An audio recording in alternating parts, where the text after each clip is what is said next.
Izvinite, može autogram? Miša. Desetogodišnji Miša Vuković već 4 godine sakuplja potpise glumaca. Ima ih najviše, 150. Kaže da je najdraži autogram dobio od glumca Milenka Zablaćanskog. Najviše bi volao da u svojoj kolekciji ima i potpis Nikole Đurička. Čeka ga 4 godine. Živim malo dalje odavde i ja dolazim ujutru kada je pres konferencija i tu ostajem preko celog dana.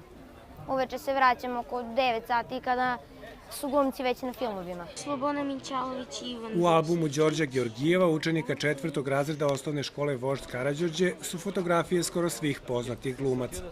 On je sa 23 autograma ovogodišnji šampion.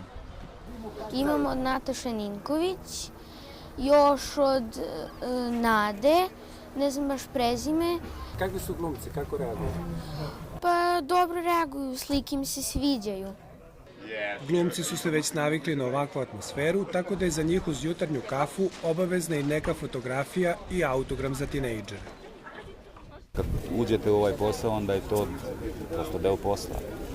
Ljudi vole da overe susret sa nekim koga su videli, koga poštuju, kome se možda dive. To znači da Niš ima zaista divnu publiku, odnosno ima buduću publiku i da ta publika raspoznaje šta je dobro, a što je loše. Ova tradicija u Nišu traje već 4 decenije, a roditelji ovih mališana često su bili u prvim redovima za autogram.